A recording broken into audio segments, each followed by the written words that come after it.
Hey everyone.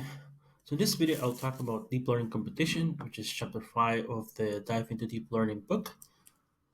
In this chapter in particular, we're going to focus on key best practices and how to use tools like PyTorch for creating your neural networks and developing all the layers. Also, for instance, if you wanted to create your custom layers, that's something you can also do. But it's also very important to understand what's the motivation behind all these built-in layers that tools like PyTorch gives you ahead of time. It does save you a lot of time. There are particular modules which you can inherit from, and there are a lot of functionalities there that you can directly make use of, and you don't have to rebuild every time you create your own custom layer. So this is something you can take advantage of. That's because, of course, you don't always want to be doing the backpropagation step, which is the key step in training deep neural networks. That stuff you can leave that to PyTorch, and those PyTorch functionalities, built-in functionalities, do all that stuff for you. So in this particular video, I'm going to talk about all these things and a lot more fun stuff that you can do with PyTorch. I think this is a very interesting chapter because it does get into the details of trying to understand PyTorch and how to best make use of it. So before you actually train neural networks or train, for instance, CNNs and RNNs, I think it's quite important to understand how to actually make use of those built-in functionalities, and that's something you will see in this chapter. So it's a very very important chapter before going forward. So I would definitely recommend you to take a look at this video, even if you do it in parts. Yeah, there's a lot of things that are quite important and you don't want to miss. Before getting started with the code walkthrough, I first of all want to give a credit to all the authors: Aston Zhang, Zach Lipton, Muli, Alex Smola, the chapter authors, and the framework adaptation authors as well. So as usual, in before we go through the code walkthrough, first of all, I just want to touch on the. First of all, I need to install the libraries that are important here. So let me just go ahead and install those here in my environment. That should be really quick. Takes a few seconds, I believe.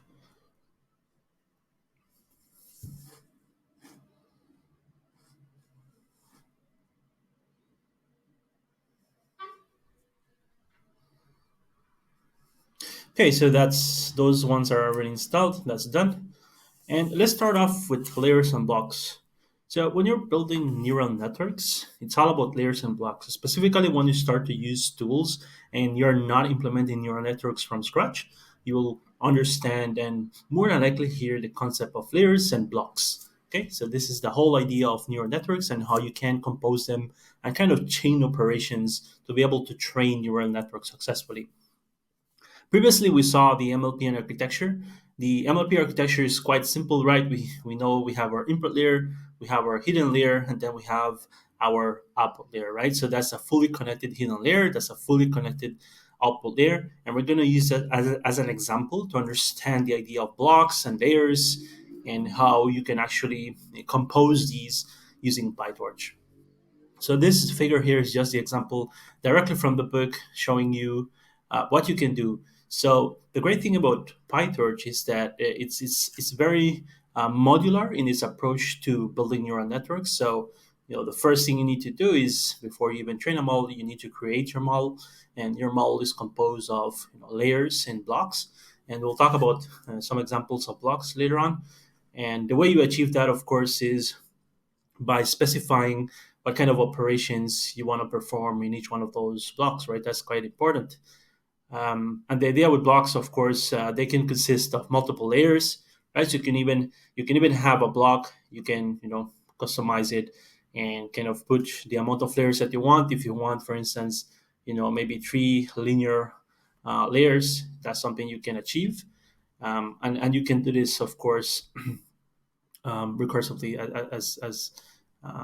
as the PyTorch documentation indicates.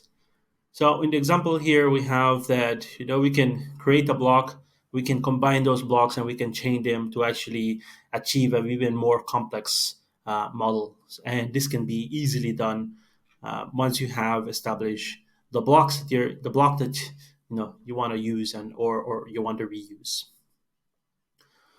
Okay, so blocks are represented by a class, and we will see that in a bit. The thing is, you're using Python, right? And you are creating classes, and you want to take advantage of inheritance. As I said in the introduction, it's very important to actually leverage the inheritance. There are a lot of modules in PyTorch which you can, built-in modules that you can leverage that provide you functions to be able to handle all those gradients and do that all the stuff for you, which you don't really need to do again. So that's kind of the idea with the classes, the built-in modules that are offered by PyTorch. Okay, so now you can also have a subclass which you can use to define the forward propagation, right? So what kind of transformation is applied to the input, and eventually you come up with an output, and I'll talk about that later. But that involves many transformations, right? That could involve a linear transformation and non-linear transformation like ReLU, etc. And that will encompass a block. And it also stores parameters. Obviously, when you're training neural networks, the idea is to kind of come up with those parameters or learn those parameters that minimizes that loss function. And we discussed that previously. And that's the objective, right? And all that stuff is done for you. You don't really need to do that. PyTorch takes care of that for you. The block also requires a backpropagation function for calculating the gradients. And like I said, that's already built in. That's usually omitted when defining a block. So you don't really have a step, called backboard prop, unless you want to customize it further and you want to do something special. Then you can actually build your own backpropagation function, which is what the assignment was in the previous chapters that we covered. But the forward propagation, there you do have to specify the transformations that you want and in what order you want to perform those on the data as the data comes into the computation graph. So let's go through the MLP architecture. All the examples are motivated by this. It's a very simple architecture. This is the reason why we covered the last time. Sometimes you want to start simple to actually understand concepts, and that's what we're going to do here. So with the MLP architecture, we're going to have a very simple architecture as a very simpler model. And we have our input first, and then we have a fully connected hidden layer with 256 units. Then we have a ReLU. Some nonlinear transformation right there. We spoke about the advantage of that, but we're not going to go get deep into that here. We're just going to talk about the actual architecture itself at a high level. And then eventually, you want a fully connected output layer of 10 units, right? And once you have that output layer, then you can decide, how you want to output your probabilities, what kind of operation you want to perform that, whether it's a softmax or something like that. But that's a very simple MLP architecture right here. Now we are going to import our libraries. We're going to use the Torch, the main library, the NN, which provides all the neural network functionalities, and of course there's a function as well to take advantage of those built-in functionalities like the ReLU nonlinear transformation. So I think if you have seen PyTorch code before, you may have seen the sequential, and this is something we have been using already. So the sequential is basically a class, right? It helps to define it defines a special kind of module. But what does that mean, right? So the things with the module is this is what you would use. This is the kind of what you depend on to create your blocks. And so these eventually represent the blocks. And remember, blocks can consist of layers, one on top of the other, stacked on top of the other. Okay, so the sequential takes arguments, right? That consist of modules themselves. So look at the NN.linear here, which comes from right here.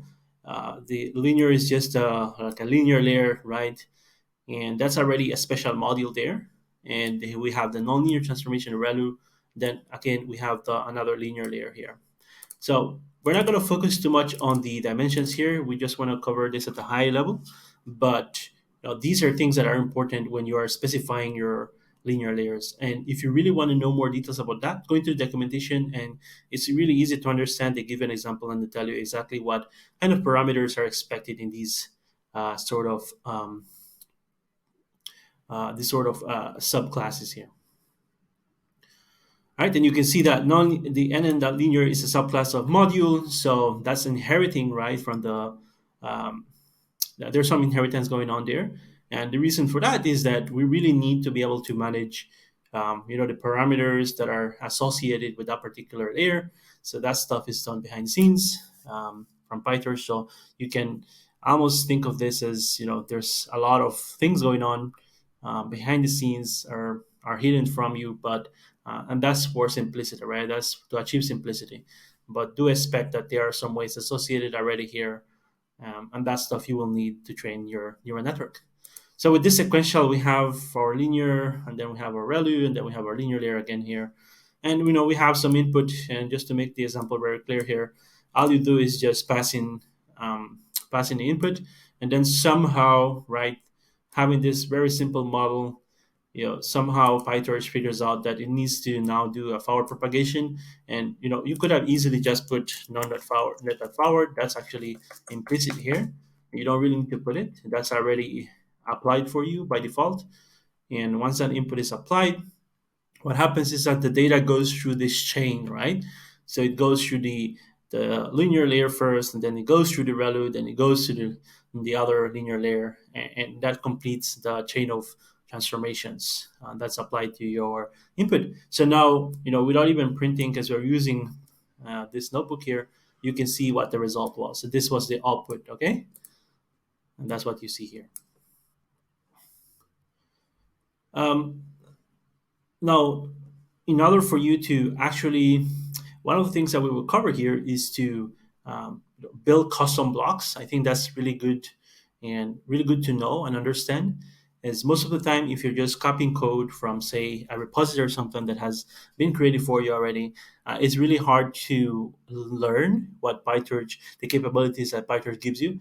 What you may want to do is to try get more intuition about how these blocks work, how you can customize them for in case you want to build your own custom neural networks.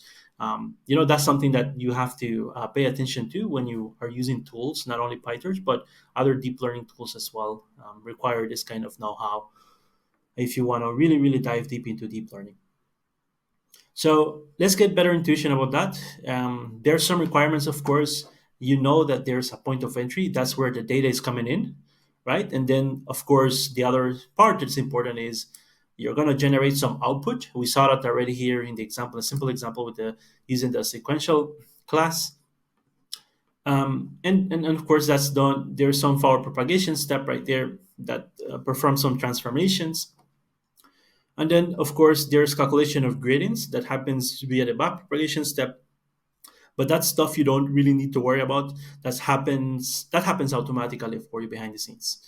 And then there is some, of course, other step to store and access those parameters to be able to calculate the gradients and so forth for every part of the neural network. Again, that's stuff you don't need to worry about. That's taken care for you by PyTorch. And of course, initializing model parameters as well happens automatically unless you explicitly want to, initialize your parameters some kind of special way.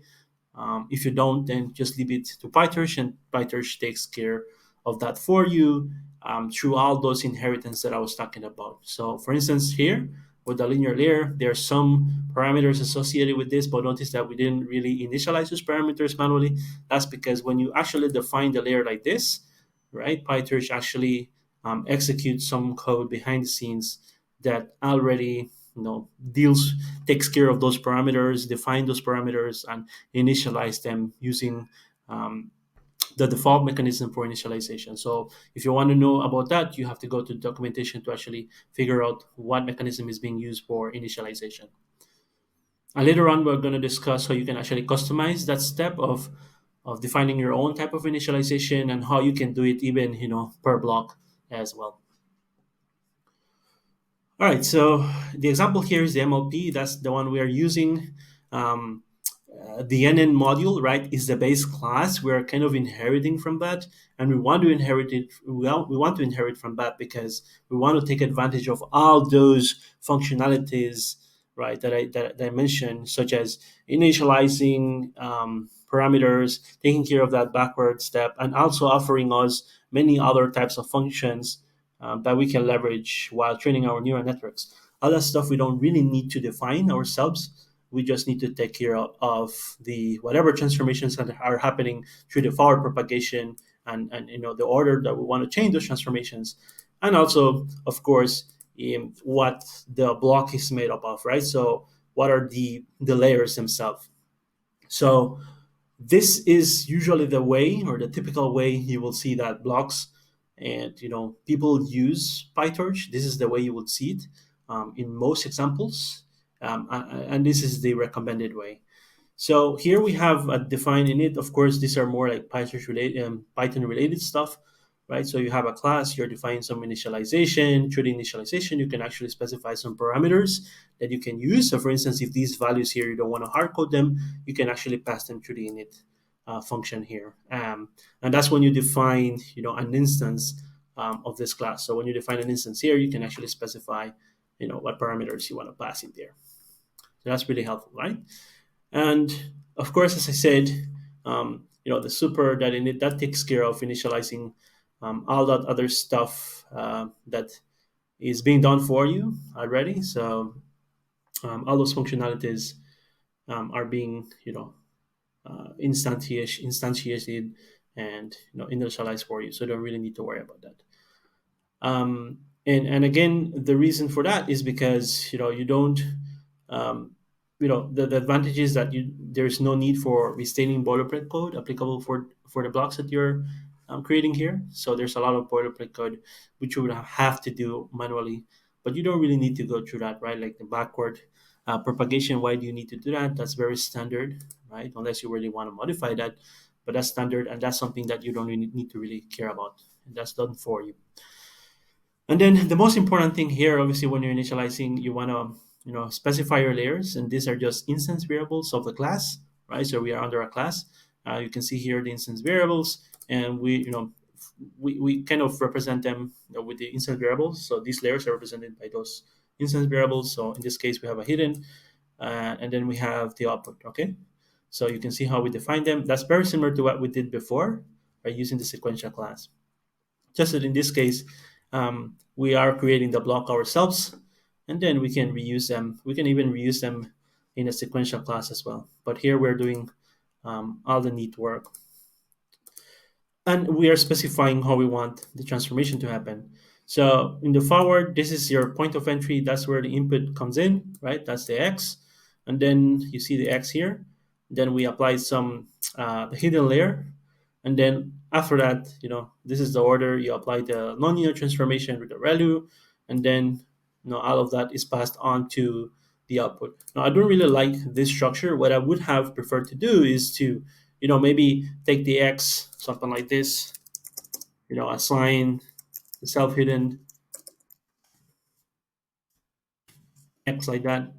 And I would have done it like that, right? I would prefer to actually code it this way. All right, I don't know what, but I prefer to do it like this in this way because it's more understandable for me. But it's up to you what you prefer. You see this, and you also see the other version as well, the extended version.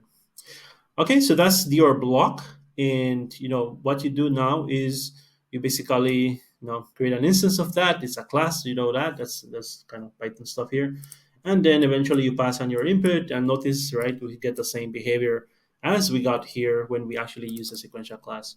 So this is really nice, right? Because what you will understand, sometimes you have blocks that you want to create, that you want to customize, right? You want to specify how you want what order you want the transformations to happen, and that's where this becomes really useful. But if you are just leveraging the built-in the built-in nonlinear and linear transformations, and you're doing something like an MLP, you don't really need to create a custom class like this. What you would do is just use those layers that are built in, and just chain those, and let the sequential class do all the rest of work for you. So we're really getting into how to customize neural networks as you learn about the base class and so forth.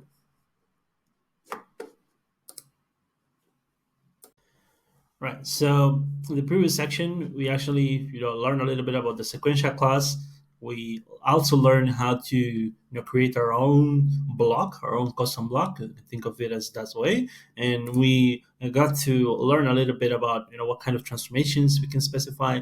Once we have specified our layers, we can easily perform transformations on that input, and that's done via the forward propagation. That's where the data is coming in.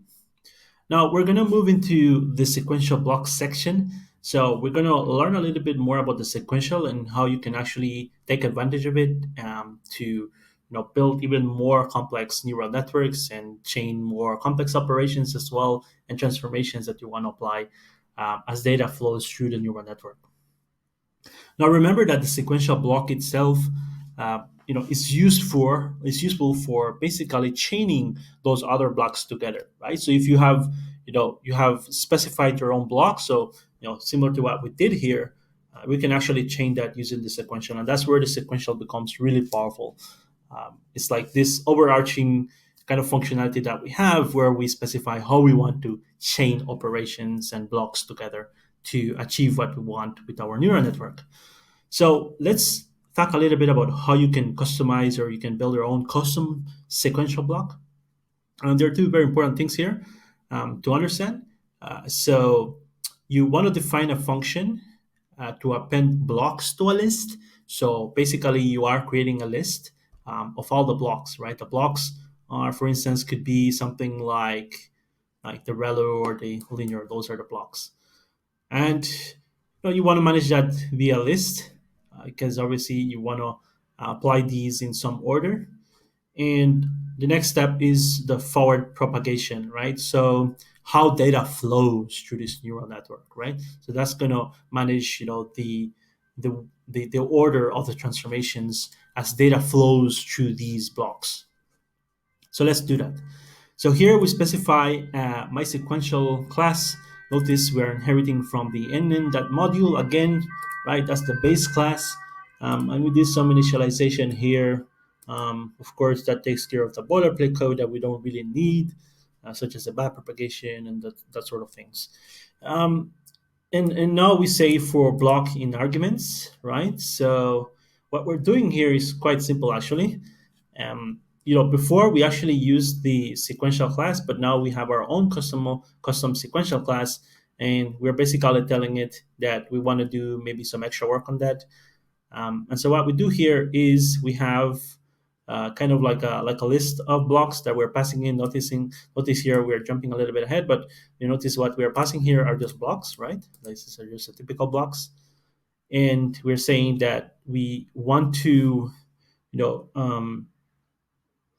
we want to basically store them, right? So that there's some proper parameter initialization, which is really quite important for training neural networks. And the way you achieve that is by just doing, iterating over the different blocks and assigning them to this, that underscore modules, which is basically it's just a member variable, but it allows you to store this in an order dictionary uh, data type. That's part of PyTorch. And what does that achieve? Well, the thing is, the order is kind of important because you don't want those blocks to be performed or to be applied randomly. You really want them to be in some kind of order, and that's really really important. So the way you pass them is the way you want to store them and you want to apply them. Okay, so that's, like I said, that the underscore modules member variable does take care of the take care of the kind of the order, and also make sure that there's some appropriate parameter initialization that goes on as well, and that happens behind the scenes as well with this high level functionality offered by PyTorch. And then what you do next is, of course, the forward propagation, right? So still, again, we're kind of building our own sequential block, and that consists of other blocks. And here we have the forward propagation, which defines the order, not the order, but how you want to actually apply the transformation. So if you go into your member variable of this class, right, um, we see that we can actually get access to the values. And what are the values? So I'm printing out the values here because I'm iterating over those, and you will see for yourself what they are. And we're doing something quite simple actually. We're just passing the x, applying the transformation, and then assigning that back to x, and we're doing this in this for loop. So basically what you get here is what happens after going through the different blocks as specified, and as passing as parameters of the sequential class. Okay, so this is really nice because then what happens is that now you have more control over this, right? So you can actually, if you wanted to add something to the result of this operation or transformation, you can actually add it here. You can actually customize, say your own function as well here inside the class, and you can do a lot of things. And this is where this becomes really, really powerful, and the modularization actually makes sense. So let's keep it simple. We have passed in the different blocks here, right? This class takes care of things for us, and it really defines how the transformation happens and the order in which it happens. And then you can see here, that's what we see here at the bottom. This is what we have been doing, and we saw it and how you can do it this other way. And we're printing this block. So if you notice here, this is what I'm printing, right? So it's first is this one, right? And the great thing about this, when I'm printing it actually tells me, what 20 corresponds to. This is your input features, and the output feature is 256. Is just the number of units for that particular layer. And then we have the ReLU, of course, which is a nonlinear transformation. Then we have the other linear layer here at the bottom. You can see those correspond to the input features, and that 10 corresponds to the output features. Awesome. So you can see how this is taking care for you really nicely, and you already have a way in how you can create your own sequential class. The next step, of course, once we have learned that, is to familiarize yourself with the forward function. The forward function is where all the magic happens. Right after you have defined your layers, right, you still need to specify, how you want to actually, what order this transformation should happen, right, in this chain of operations, and that's what the forward function, does for you.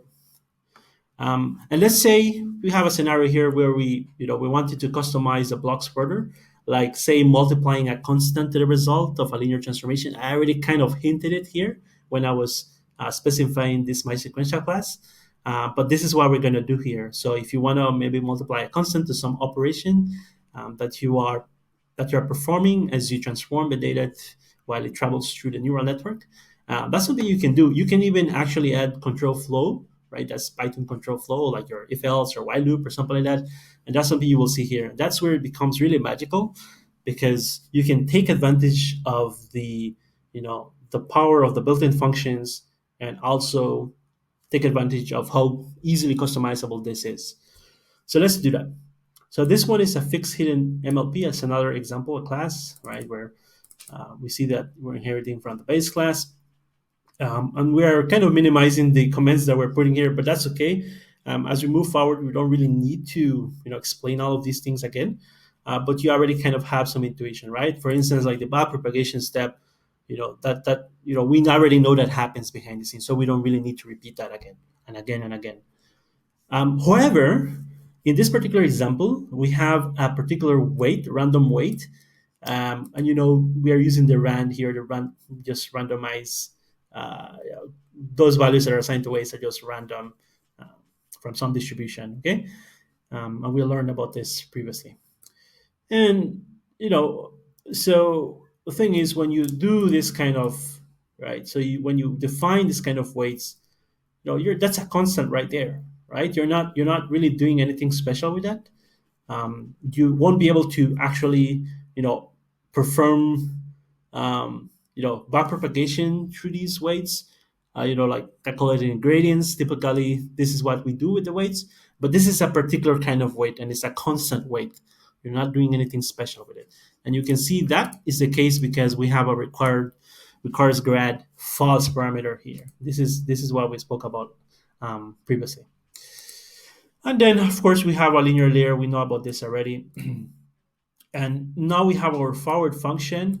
We pass in our x. Our x is right here, right? So when we define, oh, so let me just do something here before I actually move ahead. So let's see what I can do here. In fact, just forget that one. I was trying to maybe run the code, but I won't do it. I don't need to do it actually because I have it things rendered already here for me. Okay, so in the forward function, the input comes in here, and then this is nice. This is the kind I like actually. Imagine these transformations that are applying right with the different layers. You won't be able to actually put that in a line of code, you know. So what you would do is you put them, you kind of make them more explicit.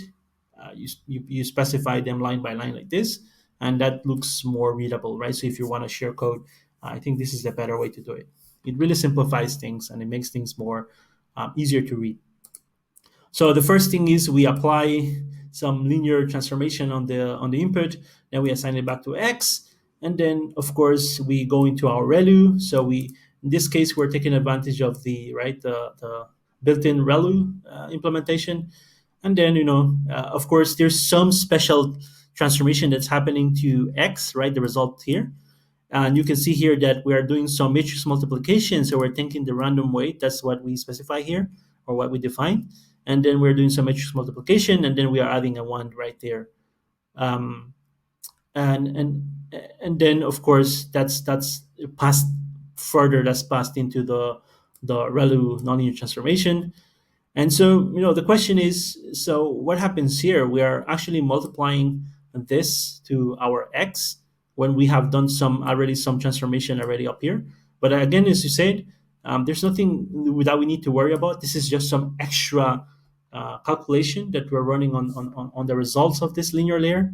So we're not worried about whether this will have some kind of well, these parameters we need to specially manage them. We actually need to compute gradients on those and this kind of things. No, we don't. This is just a constant, as we said, and that's really, really beautiful to have access to as you build more, your custom blocks.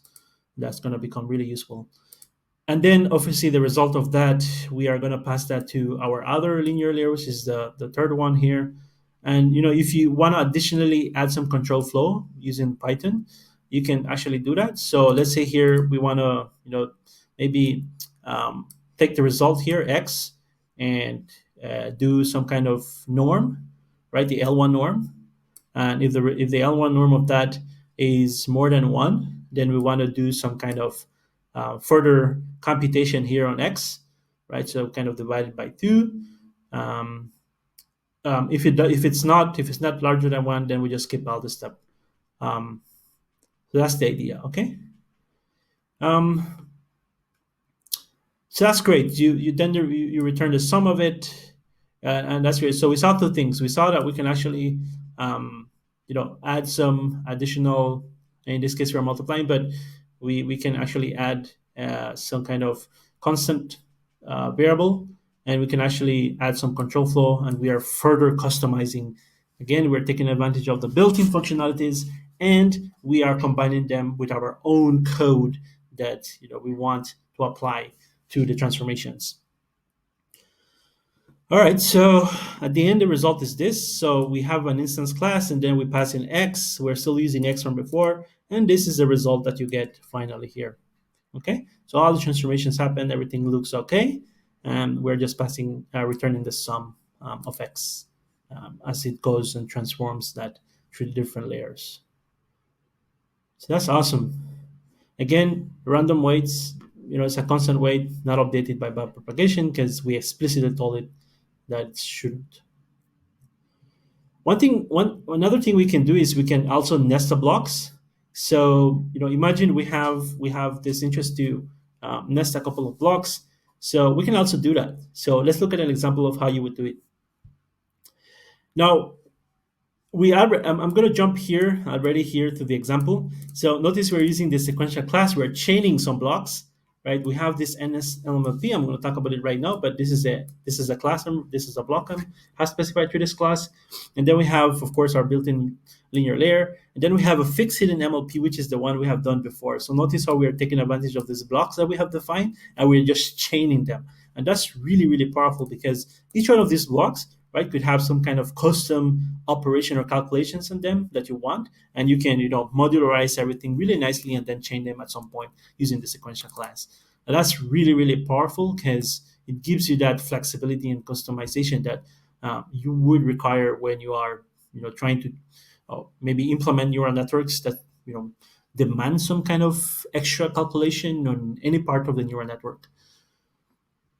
So how do we let's look at the NSMLP here, what we're doing. So we have their typical, we even have a sequential here within this block. So notice how we are kind of we're using the sequential class within a block, and that's totally doable. There's nothing that stops you from that, because at the end of the day, the sequential block are just blocks, right? A series of blocks, a list of blocks. So that's totally okay. So blocks can be made out of blocks, and that's what's referred to as nested blocks. And then, of course, we can actually separate. We can have another instance variable here, and we can specify a linear layer. So the only thing that you really have to pay attention to here, and that's something that other tools actually uh, give you that functionality, but PyTorch doesn't. In this case, you have to explicitly state your dimensions for those layers. In other libraries, I won't talk about it here, but actually the book has a section where you have this concept of deferred initialization, where all those dimensions are kind of inferred as you train and you passing that data through the neural network. And that's really awesome because with special kind of neural networks like convolutional neural networks, where it gets really complex, and to actually define all these dimensions manually um, through the different layers that you are specifying for a neural network, you would want that to be kind of automated to avoid bugs and these sort of things. And this is kind of a little bit tedious in PyTorch, but to be honest, I would prefer to actually put in my own, and that's not that difficult to figure out. But do pay attention to this part because that's where you can actually run into a lot of bugs. um, so putting all those parameters and specifying those dimensions, that's a little bit of the hard work that you have to do. But of course, there's a trade-off because obviously with PyTorch you get that really nice customization and flexibility, which a lot of researchers really want. Okay, so let's go through this really quickly. So forward function here, we pass another. So here, this is instance variable. We're just passing. First, we pass it through net, right, which is just a list of blocks defined through the sequential class. And all that does is just transform x and pass it through all of these different blocks. And then eventually, we want to do some kind of transformation with the linear layer, and we return that, right? So now when we say this is our sequential class, this is the box that we want, we say the NSMLP, which is this one, then the result of that, which is what we see in forward, is passed to a linear layer, right? Um, that's a built-in module. And then we apply the transformations as specified in the forward function of the fixed hidden MLP block that we defined previously. So that's cool, right? We actually used all these different blocks and we nest everything together here really nicely. So the next section of this notebook in this video is going to be about parameter management. And this is where things get really, really interesting. Remember, when you're training neural networks, the idea of training neural networks is that you want to get those optimal parameters that minimize the loss, because those are the parameters that will give you the most predictive model, so to speak. So one thing you can do with those parameters, of course, you can share parameters, right? And that's you can share parameters. You can share parameters with the community and so forth. And the community can take those parameters and further fine tune their models using those parameters, right? They don't really need to initialize their own parameters. They can take advantage of that, and that's really has given neural networks a kind of an advantage, because now by doing so we don't really need to retrain things, right, or retrain models. So we have seen this a lot in like in transfer learning for computer vision tasks and NLP tasks. And so parameter management becomes quite an important. If you are going to be a deep learning practitioner or machine learning practitioner, this is things that you really, really do know. So it's a very important part of dealing with neural networks. And lucky for us, tools like PyTorch really makes things easy for us. So you may be interested in being able to access parameters and understanding how to actually access parameters. So if you have a really complex neural network with a lot of blocks, a lot of chaining of blocks and transformations that are happening to the data you're putting in through there, maybe all those layers actually have associated parameters. How do you actually access them right correctly? And this is where you can actually lead to bugs. So it's really important to understand how to actually access them directly. And there are different ways you can access parameters associated with the different layers.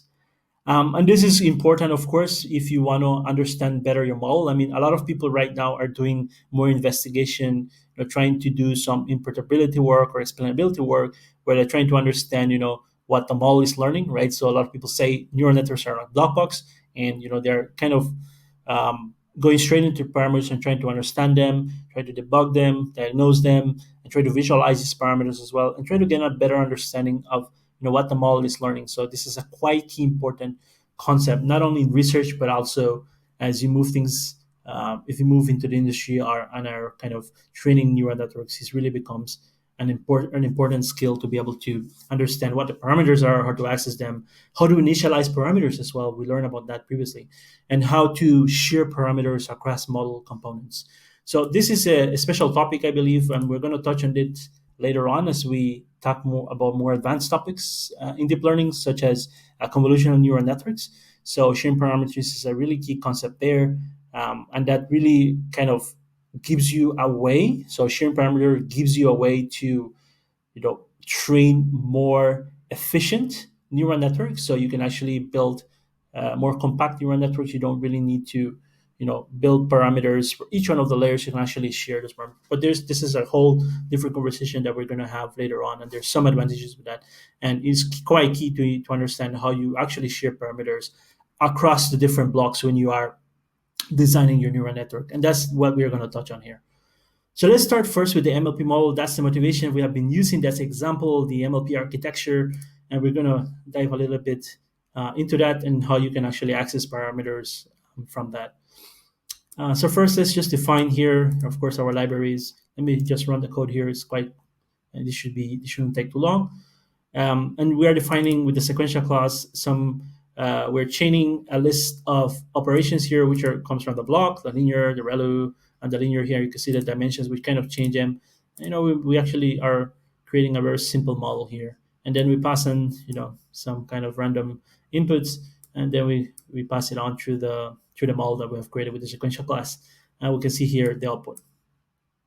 So how would you access parameters from a simple model like this? That's the question. That's the first thing we're going to address here. Okay, so let's do that. So you can see here that I'm printing. So I'm actually this object here that I've kind of created that actually gives you some capabilities. Notice that it's actually an instance of the sequential class, and so it comes with some additional functionalities that you don't really see when you are defining it, but they're there behind the scenes, because again we are saying that sequential is actually it is one of the modules. Inheriting from the module from the base class. So there's something going on there that we can actually take advantage of. And one thing you can do is with the net variable that we have defined here, which is our model, we can specify the layer. So you can actually index into the layer. So for instance, here we have 1, 2, 3, right? And then if you want to access this particular layer, we say, we're indexing into that. So we need to put 2 here. And then we want the specific parameters associated with that particular layer. So all we do is just that state dictionary here, and that should give us the information that we want. And that's stored in an ordered dictionary, right? Data type here. And you notice how we have our weights and we have our bias.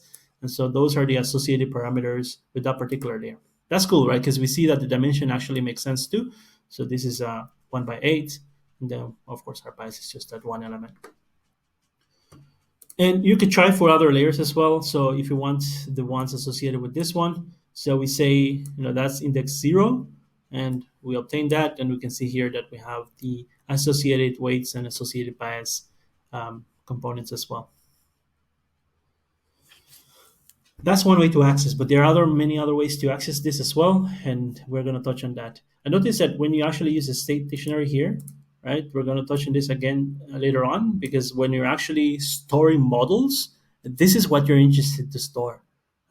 This is what you are going to store, and later on maybe retrieve it to continue doing some learning, right? So you can create some kind of checkpoints, and you can, obtain those weights and kind of continue learning from there.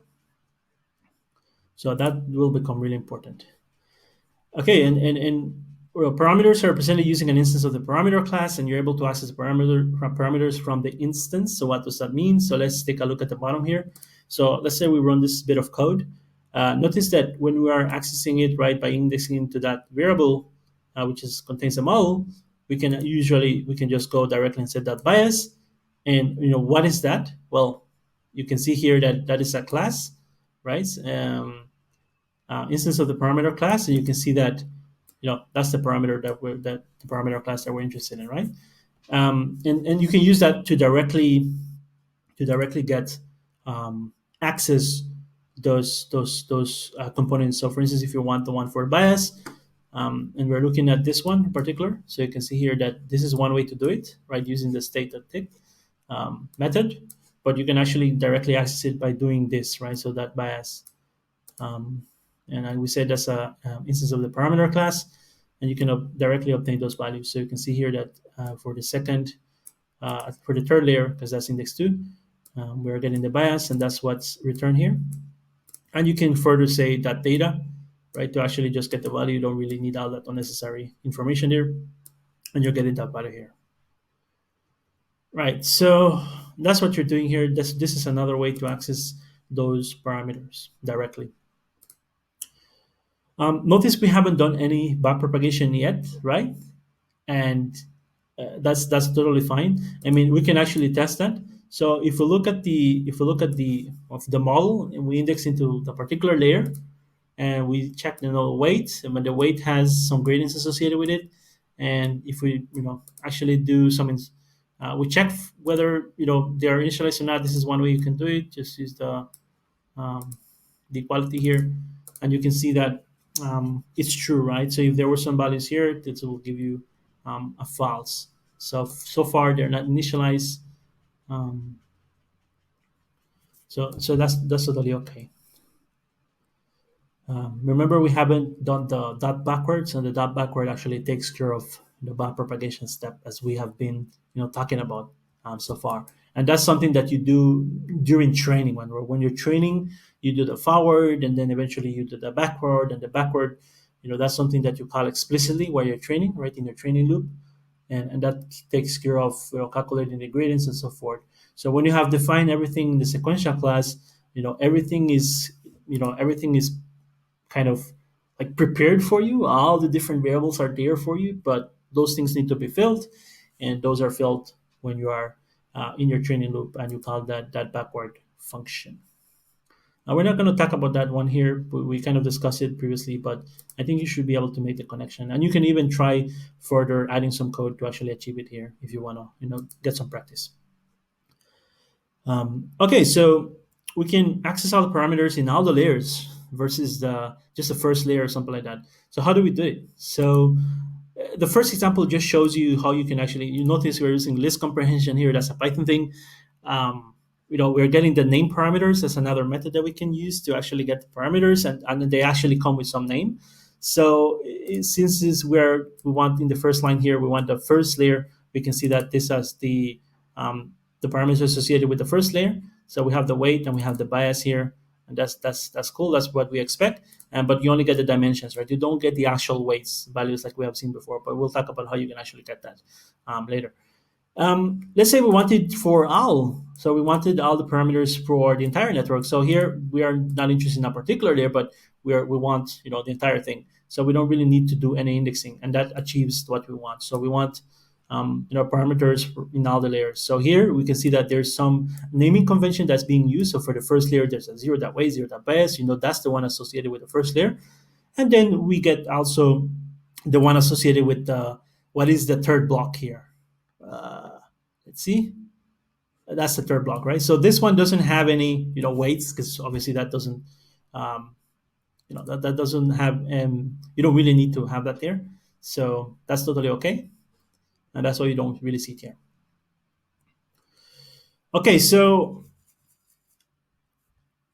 we can actually access the parameters, right, using that naming convention. So if we wanted, for instance, for the third layer, right, the third block, right, that's the linear layer that we define in the sequential class, we can just index into that as well. So using the state date, where we already, that state dictionary right there, we already know how to use it, so we define it here, and we can just directly tap into that as well, right? So if we wanted the information from the third layer here, we can just say, okay, to that bias, because we already know what the naming convention is, and that's the information associated with that. So we get that data, and that's just bias that we're getting here, and we get that information directly here. So while this one gives you the dimension information about the dimension of the different weights and the names associated with them, you can just directly leverage that and directly access the parameters of the network for a particular layer, and a specific parameter that you want, either you want the bias or you want the weights and so forth. So you can actually just go ahead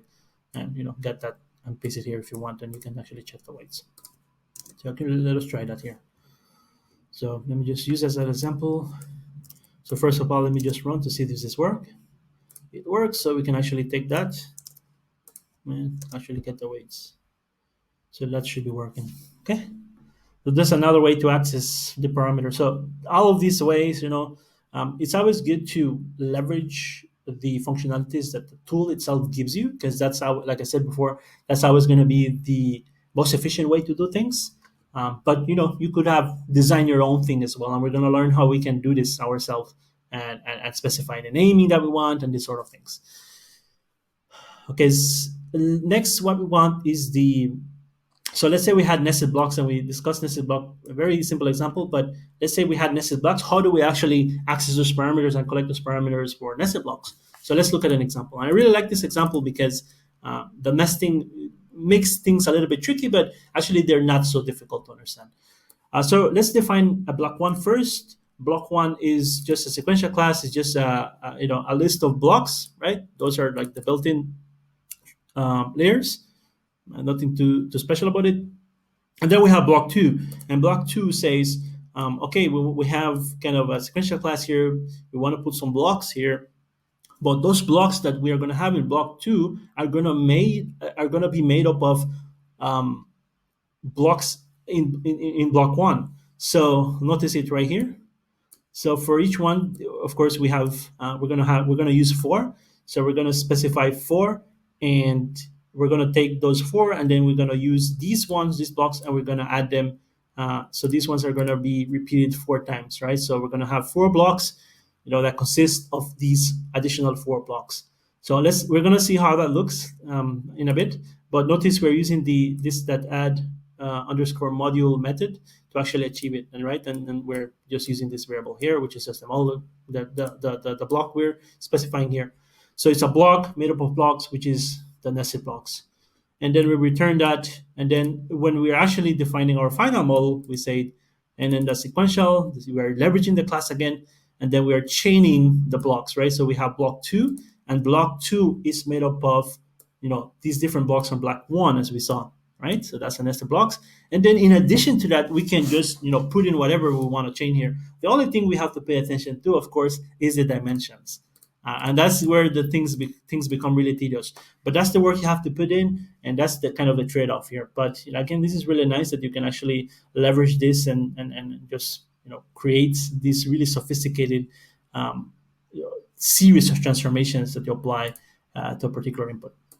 Okay, we pass in our input to this model, and we see the final. That's the final value that is returned after all the transformations that happen. So that's really, really awesome to see that you can do that, and that customization is really going to become helpful as you become an expert in deep learning. Okay, so let's look at the model. You can actually take and print the model. It gives you really a nice structure of what the model contains, right? So let's look at what we did here. So we say that we have four blocks, and those four blocks, which is block two right here, is made up of further more blocks defined by block one. So look at it. So we have 0, 1, 2, 3. Those are our four blocks, right? You can see that the indexing is really nice, and we actually specify the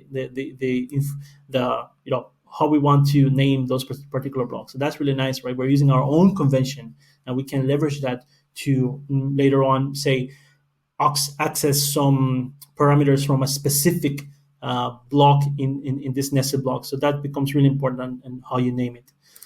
Okay, so those are four, and then in addition, each one of them is made of four, and these are equivalent. These are very similar, right? So because it's leveraging block one. And of course, we have our linear layer. Let's not forget that because it's right here. So how do we access parameters from this? That's the question, right? It's a little bit more tedious, but you will get the idea once you know Python. You will know how to access this because again, it's just data structures, but you really need to know what you're accessing at the end of the day. Otherwise, you can run into bugs, and that's something we want to prevent. All right, so we have the model. We are indexing into zero, so zero is going to be, of course, that first block two, right? Block two that we created, right?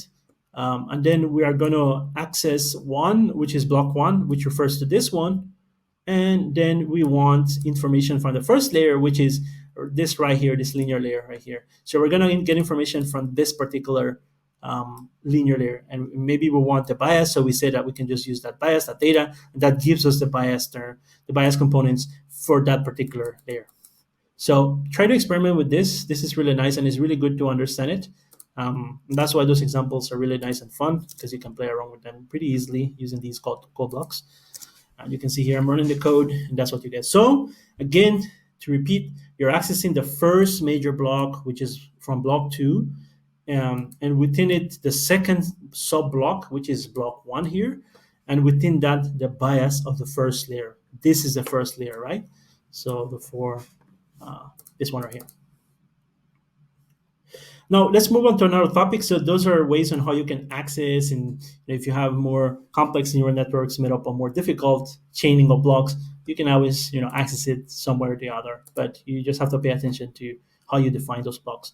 But now let's focus on initialization a bit. So let's move our attention to initialization. That's very important as well. As you said, when we're training neural networks, initialization is quite an important subject. And actually, it's a line of research. People are actually implementing different ways to initialize the parameters of the model because the way you actually initialize it makes a lot of sense. We have seen a lot of people working in this. Researchers are being proposing different methods and different studies that actually look at this particular area of the neural network, and they have realized that it really does matter how you initialize those parameters. And that's why it's quite an important topic to cover. So we actually learned this in the previous chapters, but here we're going to go through it again, and we're going to learn a bit about how to access those weights as well, which we have learned here in the same notebook. So let's initialize our weights as Gaussian random variables, right? With standard deviation 0.001, we can actually do that. So we have our mol net, right, and we apply. So just pay attention to this one because it's not going to be this one, but it's going to be the one that we used previously. So this one right here. And we can always, if you want to know what net is, you can always go here. Can always open up code block here and just print net, right? If you don't know what it is and how it's structured, you can always just print it out. So this is the one we are going to use here. So with the what you want to do here is you're going to what you want or interested in is you want to initialize weights a particular way, those parameters.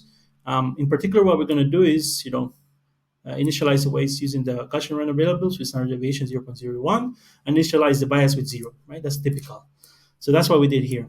And how do you do that? Well, you define a function, right? To define a function that takes care of that. And then what you do is you use your model. This is the variable that defines the model. Then use that apply, right? That's a special method right there. And that's something, again, another special method that comes from the base class. and then you pass in the function, and this function takes care of that particular initialization that you wanted. So all it does is just pass it m, and it's an object here. It's going to say if type m is equal n and that linear, which is in our case we have two of them that are linear layers. We're going to initialize those things using this particular scheme that we specify here, and that's what happens here. So how can you check that? Well, you go and you index into one of the first layer here, and you can just print the values, and you can see here the results. You can see here our bias is actually 0, because that's what we use here, the scheme that we're using. And we basically overrided the way we initialize weights. So if you go into documentation, there's a particular way that the sequential class is actually initializing the weights for those different linear layers that you're specifying in the sequential class. But we have replaced that using this method here. So that's what we did. And that's about initialization. Now you can actually initialize using some constant values as well. So that's the beauty, because you have the flexibility as well. So we do that again, net.apply. We have this instant init constant. Of course, if it's a linear layer, we don't want to apply this to every layer or every block in that sequential class, but we just want it to apply to the linear layers and the weights associated with that, with those linear layers. And we say, of course, we want to do. Notice here we are leveraging another class here, and then in that init, and we say that constant, and of course, if you see the underscore, that's an in-place operation. So it's just going to take the m.weight, and then say, of course, to that object, to that particular object, we're going to take the that particular variable weight, and we're going to assign it some constant value, and the constant value is just what's passed here in the parameter of this particular method. So in place is going to happen, so it's just going to replace those values of weight. And the same thing here with the bias, it's just going to do that and apply zeros. That's great. That's another way you can do it. That's really awesome. That's actually what we did here. I didn't explain it, but that's the same idea here. Okay, and then of course we can actually check for the first layer what happens. You can see that everything works out really well. So those are the constant values that we assign to those parameters. Another question that could arise is, you want to apply, and this is where it gets really, really interesting, right? And that's why this PyTorch is a very powerful research tool. And of course, initially it was built for researchers, and now, of course, there's a lot of effort to kind of put, have built-in functionalities to be able to export models into production and being able to maybe build some kind of mobile application and these sort of things. But initially it was built for researchers, and you see why this is the case, because it gives you a lot of flexibility and customization to try all sorts of things. And one thing you can actually do is you can actually apply some different initialization strategy for the different blocks. So we have been designing blocks, and this is where blocks makes a lot of sense, because sometimes you may want to do that. So let's do that. So we're going to define a function here that it's going to apply to the weights associated, the parameters associated with with the linear layers, and it's just going to apply using Xavier initialization. We spoke about this before. You can actually read up on this, and we're going to use that scheme to initialize the weights of our parameters. In particular, we're just going to focus on weights, not the bias in this case. And then we define another method which does some constant initialization, right? We saw that before. So we can actually use the constant method here, and we initialize the weights with a constant value of 42. So how is this useful? I mean, we have two functions we can use, and we can apply these functions differently to different blocks. So let's say we want to apply the Xavier initialization for the block at index 0, which is the first layer. So we say net.0, that's a model that applies Xavier, and we pass in that, and then that takes care of initializing the weights for that particular layer, which is net 0. Okay, and imagine if at this particular index we had a series of blocks, then that takes care of everything for us as well, because again we are using inheritance, that does all the magic for us. And let's say we wanted to do for the third layer, which is an index 2, that's another linear layer, right? We saw the model already, the net model, and we're initializing this one constant initialization. So we're doing constant initialization for layer 3 and Xavier initialization for layer 1. So we're specifying different initialization schemes for different layers. That's really amazing, and that really simplifies things when you want to get your hands dirty. And that's what happens. So you can see here if you want to print out for the first layer the weights. Okay, that's using some kind of Xavier initialization, and then the second one init 42 here, that's applied to the third layer you can see that these are just constant values. So if we're talking about initialization, there are of course different ways you can initialize, and one really particular useful, way of initializing those weights is using your own custom initialization scheme. Okay, and we already learned in the function how we can achieve that. So in this example, what we want to do, and I directly pull this from the book, of course, and you can try different examples that you find online, or you can even come up with your own examples. What we're trying to do is we're trying to basically obtain those weights, which are basically just values sampled from a uniform distribution, right, in a specific range with some probability. And you can see that the probabilities there, those um, are provided there in this definition. So how do we achieve that? How do we actually meet all the criteria up there and that initialization scheme? How do we actually accomplish it?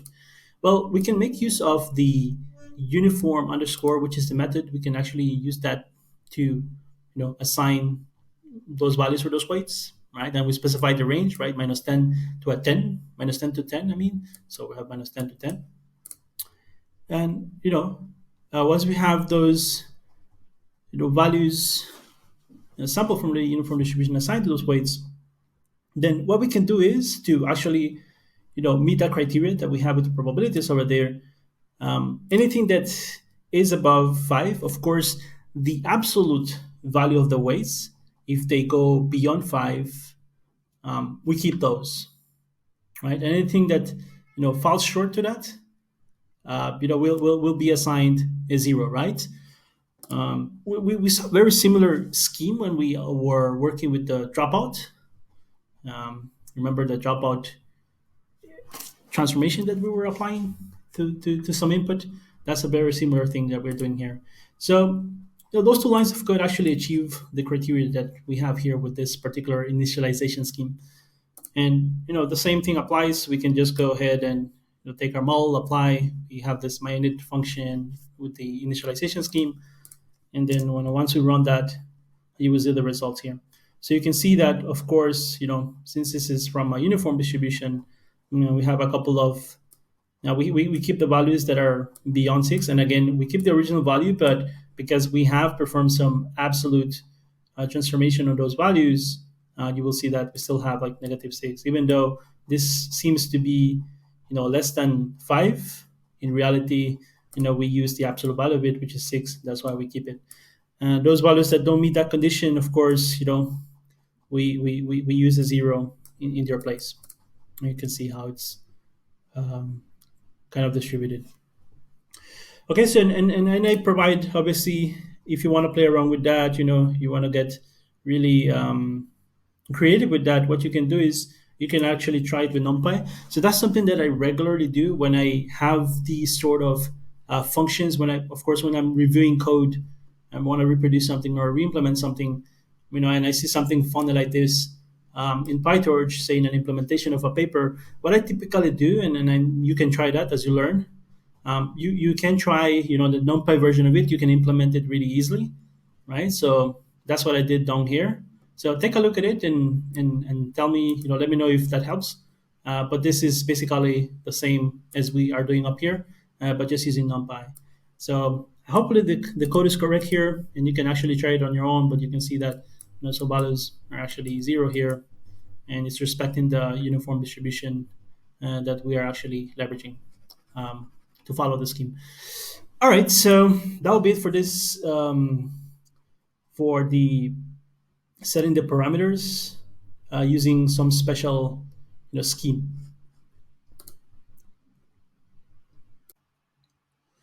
All right, so let's move on. We can actually set the parameters directly as well. So since we're talking about initialization, we can actually do that. Right. So again, as I said, you can actually set the parameters directly. So you can actually take, from a particular layer and say, beta. This is just a range, right, from this particular, data. And we're saying here in this case we're just adding 1 to whatever was there, and you can do it different ways. Of course, you can just add some kind of constant. You can, and you can actually print it. You can see here the values. So that's a lot of fun. That's really cool. This one is an index 00, so you can see this is the value here corresponds to that. So that's really nice to see. You can have different ways to actually set the parameters and initialize those parameters however you want, whatever scheme you want. Now, the last topic I want to touch in this section is the sharing of parameters. So you can actually share parameters across layers, right? So let's look at that. So we have, we say that the shared parameters is kind of beneficial. We'll talk about it later on, but the whole idea is that you have parameters which you can share across different blocks, across layers. So how would you do that? So let's first define, a linear layer, and we call it shared, right? That's our variable here. And then we define the model. The model is just using the sequential class, and it's just chaining a couple of blocks. So we see that the blocks which are chained here, and we have shared here, right, which come from here. And it's really nice, as it says in the comments, we need to give the shared layer a name so that we can refer to its parameters directly. So that's something that you can actually do. Okay, so we have this one here, and then we have it again here. So what's going on here? Let's look at it. So we have a model, we define it, we pass in some input, and then you say, we can check the parameters, whether the parameters are the same. So that's what we did here. So this is what we're printing here. Notice that they're the same, right? So the one at index 2 and the one at index 4 are basically the same, right? So, and that's what we refer to as shared parameters. So one thing you can actually check here is, that's not it. There's actually more work to get done here. And when you're debugging neural networks, this is really important to actually check that. Because what would happen is that, maybe you see the same values, but it's not referring to the same parameters. That could happen. I mean, there's a chance that could happen. So what we want ideally is to make sure that they're actually the same object rather than just having the same values. Because two parameters, two different layers can have the same parameters, but they're not the same object. So how do you actually guarantee that they're the same object? You have to test for this, right? So just run a little test for that, and you can actually check. So how can you do that? Well, we take, for instance, we do from this one in this index, which is this one, and we said, that way that data we just assign it 100. So that's just the first value that in that particular matrix right there, and we're going to see how it looks. And once we do that, then if our assumption is right, then the weights here and the weights here should be the same, exactly the same, because they're the same object, right? And that's what we're checking here. So we say print and print. So we're doing the one for this and the one for this index. So let's see how that looks. Well, this is just what we kind of some condition that we are checking for.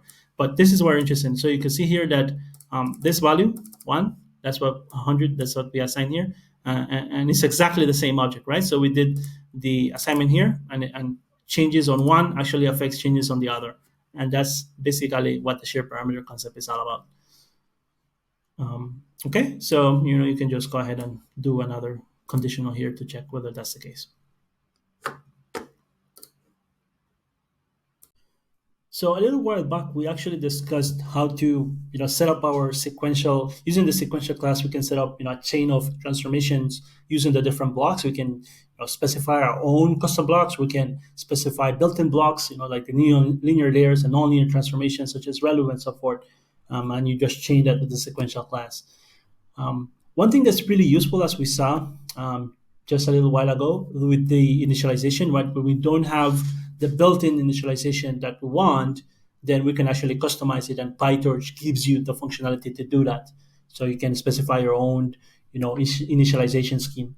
And similar with layers, right? So you may be working with neural networks. You're designing a special neural network. Say you're, building a multimodal, neural network model that combines some kind of layers, like images from images, outputs from images, or some encoding from a text, and then you're doing some kind of transformation on that, and you need that to to be done a certain kind of way. Those could eventually become custom layers, and PyTorch won't give you functionalities for that. No, what PyTorch gives you are basically the building blocks, and you use those building blocks to customize whatever you want, and then chain those transformations and eventually build the model that you want using that tool. So that's what we're going to learn here in this particular section on custom layers. So we can build layers that represent a very sophisticated or complex deep learning model. So how do we achieve it? So let's import the libraries that we need. This in particular one here is this is a center layer. It's a class, right? It's inheriting from here. That's the base class. The super init. We already know that some initialization is going on and is setting up things so that we can actually train this model, and we take advantage of some functionalities, right? As we build this layer. And then, of course, the for function, we say this important point. That's the first point of entry of the input. And here we are kind of we are computing something with the x. We're actually taking the x and we are taking away the mean of it. Don't worry too much about this particular transformation that's happening here with the input. All that we are talking about here is the customization of layers. So that's not too special here. We don't want to get into too much details. If we try that, we can actually try it. We have the layer, we test it, and we have an instance of it, and then we pass in some input, and you notice that we can actually get the output, and the output is just this value that's returned, given this transformation here, and you can see what the value is. Now, if you know a little bit of your math, you can actually try it on your own as well. This particular transformation here, or calculation that we are performing here, actually leads to something that's it's going to render something that's very close to zero. But the interesting thing about PyTorch is that there's some precision actually involved. You're not going to get zero, but you're going to get something very, very close to zero. And that has to do with trade-off. You can actually read about this online. You can find some articles about this. And what you're looking for is quantization. So because of quantization, you have these values that are very, very close to zero. So the way you would read this is obviously 1.5 blah blah blah times 10 to the power of 7 or something like that, and that's a very small value, right? So it's a very small value, and that's what you get by this one. So that has to do with precision, quantization, and so forth. There are many ways to now. A lot of people are working on many ways to actually decrease precision, to be able to have that trade-off, to be able to train and compress models, and be able to use those models in different using different ecosystems or different. So if you want to build a mobile app or something like that, then it becomes a little harder when we have a model that's really large and has a lot of parameters. But we need a mechanism to be able to compress a model some way, and quantization actually achieves that. So you're kind of trading off the precision, but at the same time, you're able to do a lot more with your neural networks. But that's a whole discussion we're going to have later on, and that's definitely an interesting topic to have. So that's just a tangent there. Okay, let's keep moving. We're on custom layers. Here we have the sequential class, right? We know we pass in some blocks, and we pass in this built-in block, the linear layer, and then we have a centered layer. This is our custom layer, and this is a block, right? And we can chain blocks using the sequential class here, and that represents our model. And how we test it again, just passing the values, right, to the model. And you have some input here. It's just from a random distribution. Well, those are just random values. And then just compute the mean, of course. And what is the result that you get? Of course, you have a very small value again, right? It's very close to zero, not zero exactly, but very close to zero after you compute the mean. Okay, so that's awesome. Now that's a custom layer, and it's a very simple example. Now let's try to do something something more interesting. Let's try to build a fully connected layer and manually defines parameters which can be adjusted to training. So previously we kind of ignored all of this stuff, right? We say that PyTorch gives you this really nice base class that you can build upon, and it has all the it does all that magic for you, right? It initializes the parameters, it computes the gradients, which are important for training. But if we wanted more control and we wanted to have more flexibility on that end, like for instance, trying to define our own parameters and having more control over that, how do we do that? And you're getting into that territory where you're customizing your own layers, right? Because sometimes you may want to provide your own initialization and so forth, and so maybe you want this to be much simpler for you when you are creating your blocks. So how do you do that?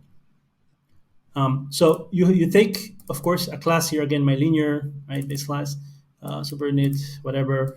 And then we have the weight and the bias, those are your parameters. And you notice we're using the n in that parameter. There's another class here, and we provided some parameter here. And this is just you were passing in the the size of the matrix, which is going to represent the weight, right? And of course, those are random values again, from some particular distribution. And we do the same thing for the bias as well. Okay. So nothing too fancy there. We have seen this before. And of course, in the forward function, where the input comes in, we are doing some maths multiplication as well. And you can see here that we're multiplying inputs and the weights and then plus the bias. And then we are applying some ReLU transformation on a nonlinear transformation. And then that's what is going to be returned, right? So very simple model. The only difference compared to what you have seen before is that now we are specifying the parameters manually, right? Using this class. And now the great thing about this is that you're going to have control over the weights, but you can actually check it. So look at this one. We are creating an instance of it. We're passing some parameters. Notice how now we are passing the parameters, right? We're not hard encoding them. Well, we're not specifying them here explicitly, but we're passing them as parameters, which is great, right? That's something that we want to practice. And then, of course, we can get the weights. You can see here that the weights for this one, for the model, is what you see here at the bottom. Okay, so that's what we have defined, and those are already filled in because they follow some kind of distribution. Okay, so let's do some forward propagation again, because you are basing this particular block on the base class. You actually have the forward propagation. You don't have to explicitly say it, but you have the model. You pass in an input, and you can see that the result from the forward step is returned here.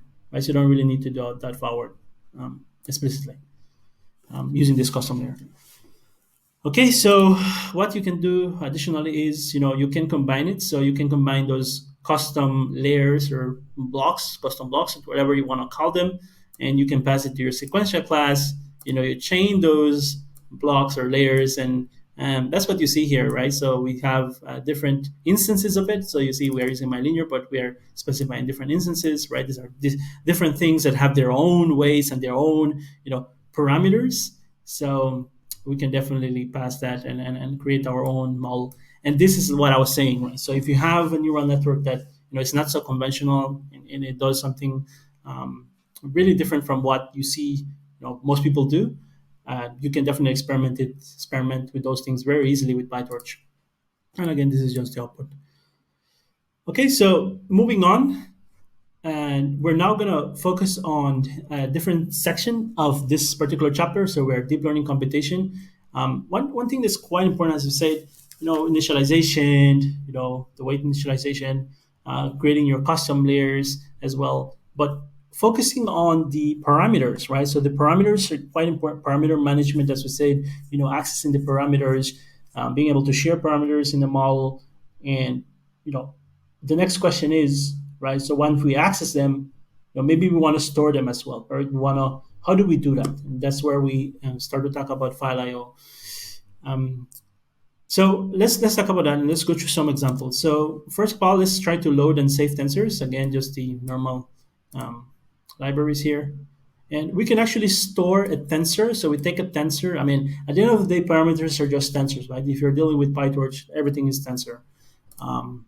So let's just look at a very basic example. We take this tensor X, and then we want to save it. And Torch has actually some save method, so you can use a method and actually save this particular tensor, and you give it a name, right? However you want to save it, expand, whatever you want to give it there, maybe something meaningful. So once you run that, we have something that was saved, right? So if you look at the directory here, you find the file, we open it. It's encoded, of course, it's specially encoded, so you won't be able to actually, you won't be able to actually see anything there that looks familiar, but that's totally okay. I mean, it's already encoded. And then you can load it, right? So you can load it in the same environment. You can take Torch that load. So notice Torch that save, Torch that load. and then load it. Just provide the file name, and of course, if that file is in the directory you're working in, it's going to be important, and you can see that the value is here. Right, so this value for x here are the same as this one that you just loaded. Okay, so moving on, we can store a list of tensors as well and read them back into memory. So let's say we have a y, another tensor, and then we have xy. We have the list, and we save them. We save them as a list in a file, and then we just load them. Right? We have to unpack them. Of course, we all we do is just x2 and y2, and we unpack them, and this takes care of unpacking. If you know Python, you know what it is. But there's that load takes care of that, right? So now we just print them here, and we see that we have x and we have y. Very easy, right? And there are other ways you can do this. Of course, you can actually do this with a dictionary. Now, if you have a lot of objects that you're saving, maybe you want to have some kind of mapping between those, a special mapping between those objects. So what you may want to do is maybe provide some kind of index, some kind of naming here convention, and so that you can be able to access the different objects by name. So just use a dictionary, right? Take advantage of those those Python functionalities. So in this case, X and Y, and we say, we in particular we want to give them that naming, and so we can actually use this kind of table to obtain the objects that we want. So we save it, as a dictionary, right? We did it as a list, but we actually save it as a dictionary here. We load it, and this is what you get at the bottom here. Then you can index into X or Y or whatever you want. So that's really beautiful, right? You can actually do that customization and save it as a dictionary as well. Very useful. Another thing we can do is save and load an entire model. This is where we really want to spend time understanding what's going on. And we're going to put everything together that we have learned so far, right? So, you have a model. So given a model, so MLP, right, is a very simple model. And what you want to do here is you don't want to store this model after maybe it has been trained and we have learned those parameters. The parameters are what we're interested in here, right? The model parameters. And, just we don't go through the example too much here, but after you have your model, right? Let's just run this code. What we want to store is the parameters of the model. So given, let's say that we have trained it already, obviously we haven't trained anything, but just assume that we can actually save, right? We take the model and we do a state that they remember what we were using for this previously was for accessing the weights and the bias, right? The parameters themselves. And just save it, give it a name as well as we have been doing before, and that actually saves the model parameters. Now, so the question here is, we are actually saving the parameters, but we're not saving the model itself.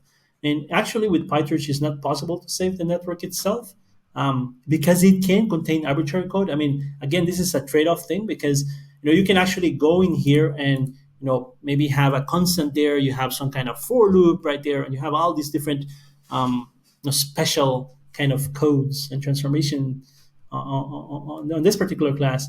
Now, all this stuff, how do we actually transfer those over? That's the question here. I mean, when you are actually importing the parameters, right? You can limit yourself if you're gonna kind of import all those things within the class, within the block.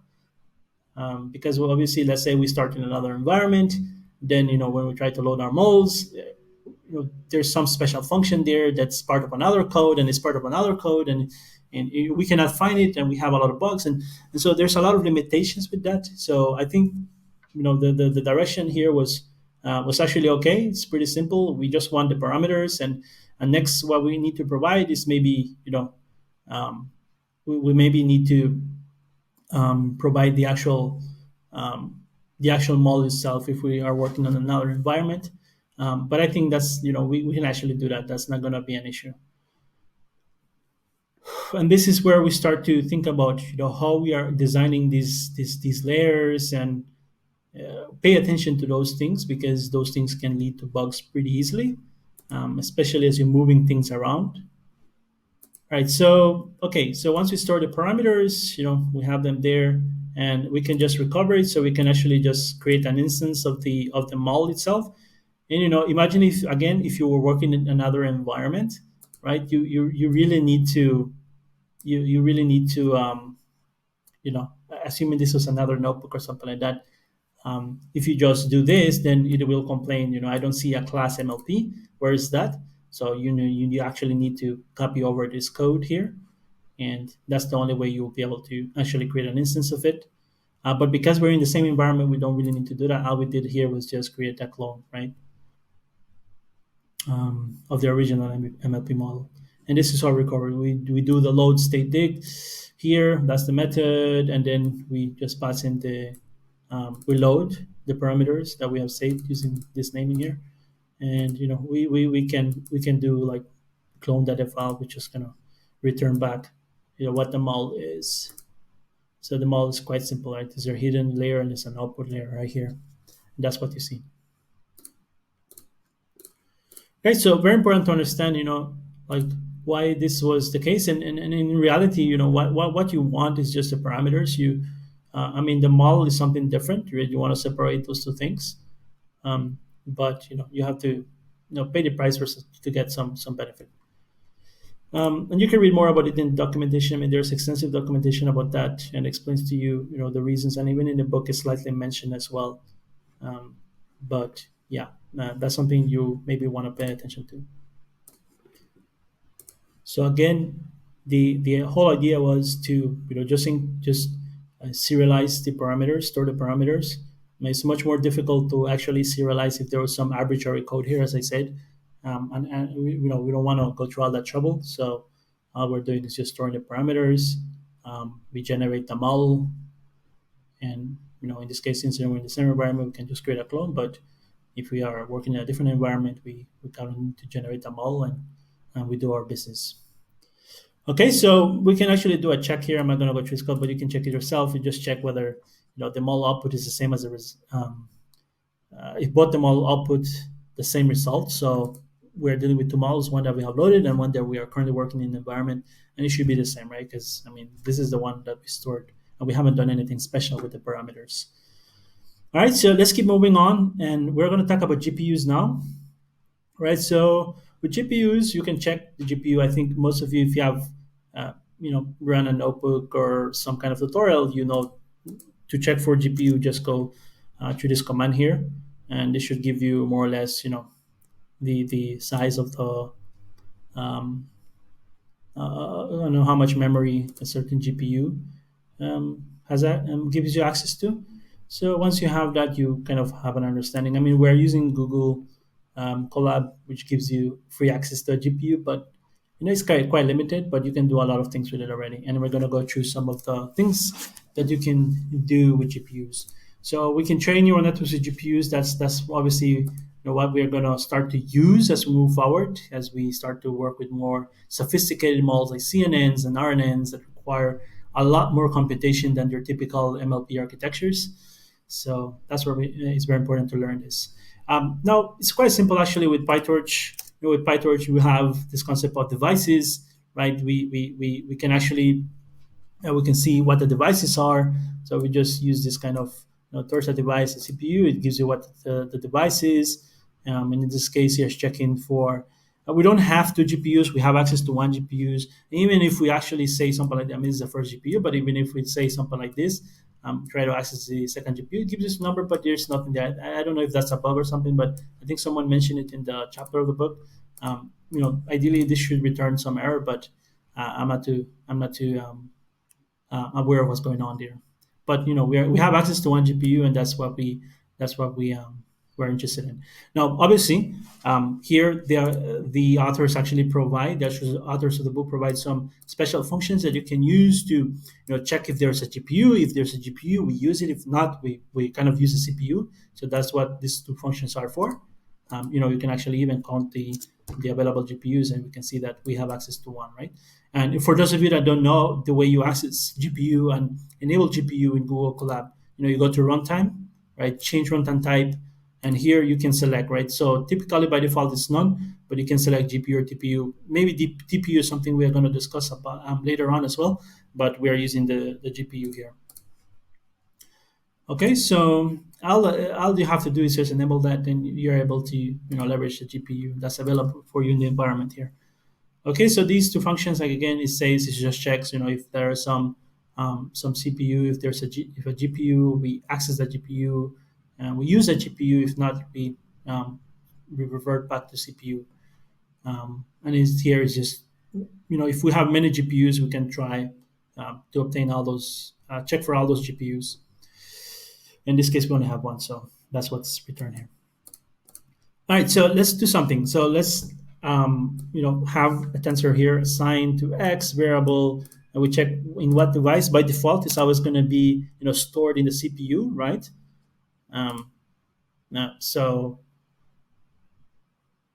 once we have that there, we can use that variable and do whatever kind of operations we want on it, transformations we want on it, right? Because it's in CPU.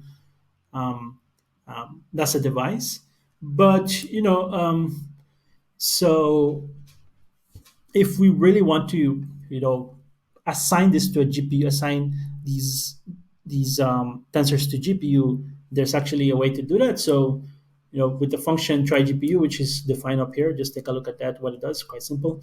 It's just going to try to see if there's a GPU. If there is, this is just going to assign that particular tensor to that GPU. So in this case, it's X. You can notice here that there's some additional information device. It tells you that it's in the first GPU that it detected, right? So that's nice. You actually store in tensor in GPU now. Okay, so I didn't define the function. Let me just run this code. Okay, so this should work. Notice it takes a little while now. There's actually something I want to say here.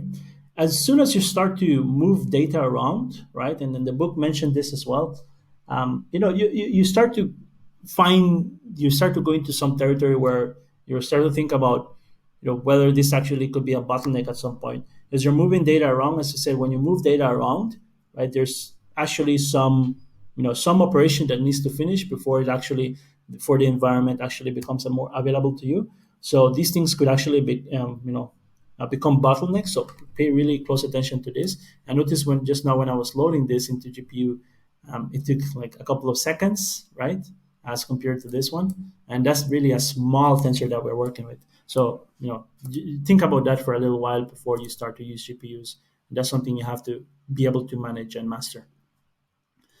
Now, okay, so we have another one. You're doing some special thing here. This is X, it's just pure ones, but we have Y and we have ones as well, similar size, and we're just multiplying by 3. And this one, if we print it out, right, the device is obviously, we say the default is CPU, and then that's just the value here. Now, let's say we wanted to, perform some, some operation between these two variables that we have created. As we said, the X is already on GPU, the Y is on CPU.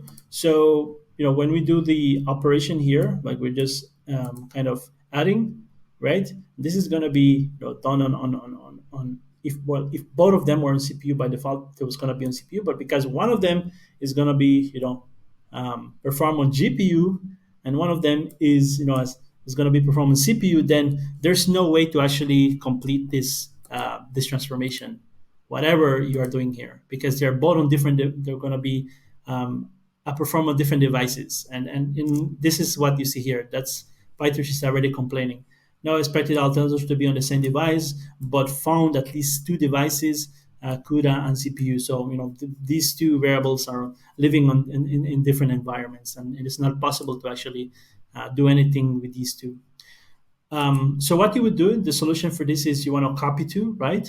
So you want to take your Y, which is in CPU, and assign it to the first GPU, and then of course you're going to use a different variable to represent that. And if we look at X and Y and Z now, so X, remember, is in this GPU, and now Z, right, which represents the same values as Y, but because now we have done some copy over, it lives in the GPU, right? So now we can do something between these two, right? We could run some operations between these two, and we say we want to add between those two. We want to add these two matrices or tensors, and you get the result 1 plus 3, and all those values are element-wise addition there. And so the same thing here, but now it passes. The only thing we did was kind of do this copy over to actually achieve it. We're moving data, right? We're moving data around, so pay attention to that as well. So the last few things I want to say here, you can specify a device for neural network model as well. This one is just per tensor, but when you are building neural networks, which is the goal at the end of the day, you can say, well, we have some kind of blocks here, which represents our model, and we can use the dot to method, and we say the device is obviously it's going to be GPU. With this function is going to return GPU, and it's going to assign the model, specify the device for this particular model, which is going to be GPU. So now when we run this part, oh, I need to run this one first. Then when you run this small, you can see that this particular model has been assigned to our GPU. You can also, for our last part here, we can check for model parameters as well. And because we have assigned this entire model to the GPU, that device, you can check for the device of the particular parameters, and you will see that it tells you it corresponds to the right one, right? That's the one that we obtained from this function. So that's awesome. And one thing you can do as well, you can change it back to CPU using the dot two. You can actually take it away, change it back to GPU to CPU, and you can move data around. But as you move data around, there are other challenges that are presented, and we're going to discuss this further as we start to talk about more complex neural network models. So that's it. Thank you for joining this session. Even though this one wasn't live, I really enjoyed recording this. If you do have questions about this, maybe I made a mistake somewhere or something like that, or you need further clarification on any of the segments in this particular session, please let me know. Reach out to us in the Slack channel. Don't send me a message directly. I prefer that you put it in the Slack channel, just in case I'm not able to see the message right away. Maybe there's someone that has some answer and it can help you out. And we have a very helpful group. People are really helping out, and have enjoyed doing these things. This one in particular, I think this should have been like the first session, to be honest, because it does contain best practices for how you access parameters and all these different things, how you move data around in between devices, how you do initialization, all these different things. But I think still I think it's a good time to actually cover this material. And unfortunately, we couldn't do it live. But I think if you go over this video and you reach to this part, you will be in good shape. And you go through the code yourself, practice, try things on your own. You will be in good shape. I can guarantee you that. And there's a lot more fun stuff that's coming later on. So that's it from me for this one, and see you in the next one.